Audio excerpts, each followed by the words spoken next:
Today our topic is protein. Protein is basically organic compound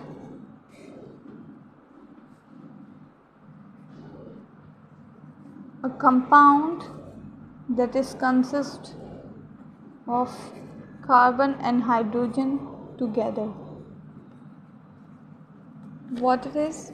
Protein is basically an organic compound and it is consist of carbon and hydrogen together. Either any other element is present, nitrogen, oxygen, any other element present, but there should be carbon and hydrogen together. That is protein. Let's talk about the characteristic of protein. Protein is basically it is a rich energy source. Why it is called a rich energy source? Because protein basically gives you energy by helping to repair and build tissues.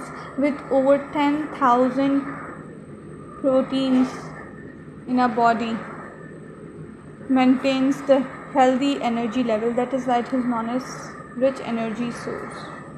Second point, it helps in growth. In our growth it plays an important role, protein, so we should take protein. Third point, it increases our learning capacity.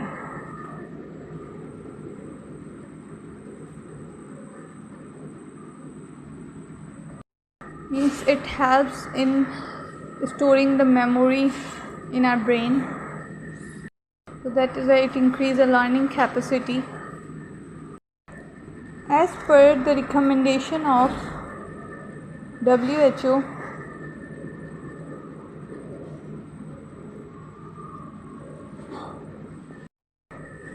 we should take protein in our normal diet.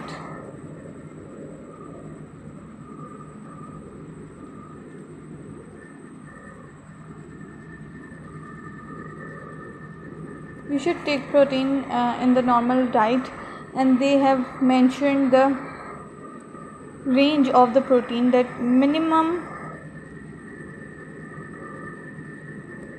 we have to take 37 gram of protein per day, and if we talk about maximum, we have to take 62 gram of protein per day.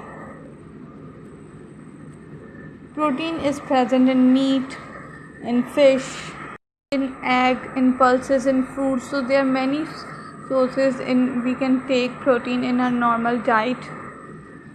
Let me write here: egg, fishes, and meat, pulses, fruits, vegetables, and if I talk about fish, maximum 200 gram of fish if we are taking in a week. So in fish there is protein, so we should take 200 gram of fish in a week, so we can maintain our normal diet with this. Okay, so protein is basically a polymer of amino acids. Protein is basically the polymer of amino acids, and amino acid is composed of 4 things. One is alpha carbon amine group, carboxyl group,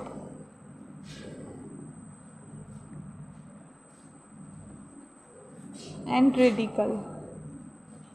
Amino acids are basically composed of these 4 things: alpha carbon, amine group, carboxyl group, and radical. Let me draw the structure here. It is carbon,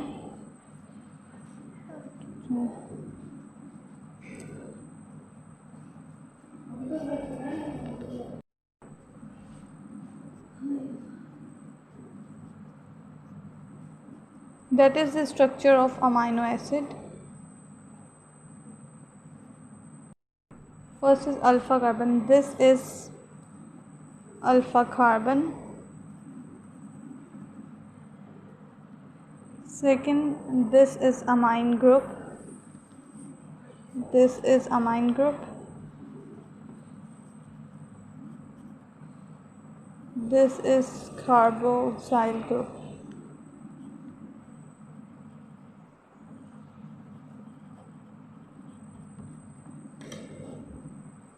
This is radical. This is radical. So amino acid is basically composed of four things: amine group, alpha carbon, radical, and carboxyl group. When these amino acids, means many amino acids combine together, they make protein. There are basically 200 types of amino acid present in nature.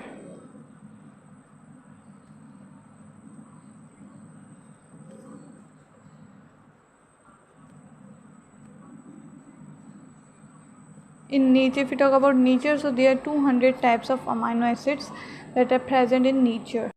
But in living organism,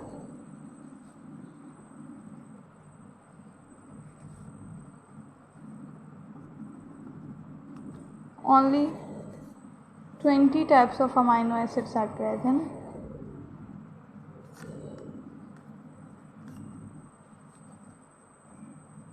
In nature, there are total 200 types of amino acids, but in living organism, there are only 20 types of amino acids are there.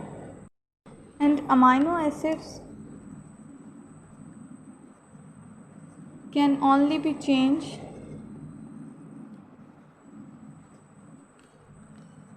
with the change of radicals.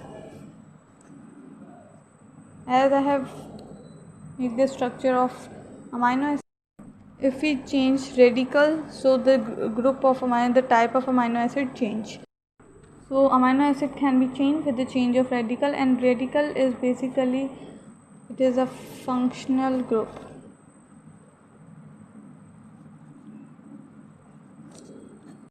Now what is functional group? Functional group is basically, it is a group of atom that behave as a unit.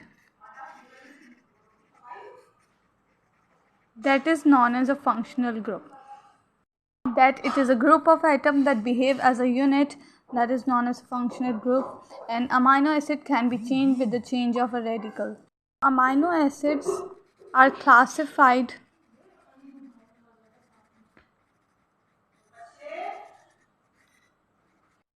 on the basis of body need. So amino acids are basically classified on the basis of a body need, means there are three types, that is essential amino acid, semi-essential, and third one is non-essential. We can say that these 20 types of amino acids are divided into these three categories: essential amino acid, semi-essential amino acid, and non-essential amino acid. Talking about the first one, that is essential amino acids.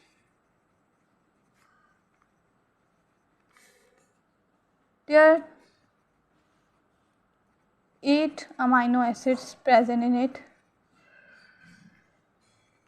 Total there are 20, from which 8 are present, means 8 are essential amino acids. These what are essential amino acids? They are not synthesized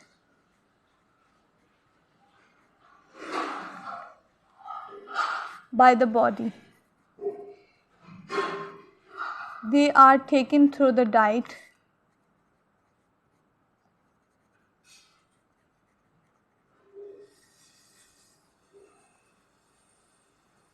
Means our body does not make these 8 amino acids.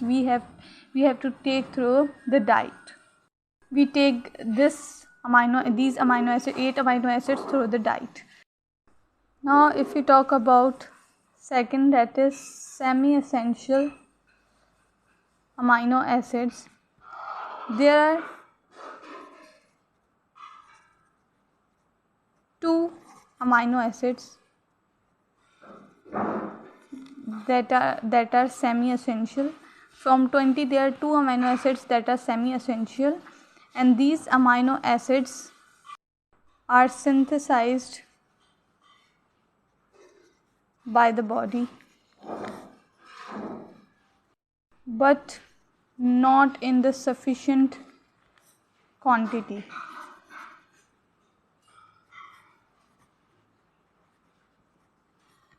They need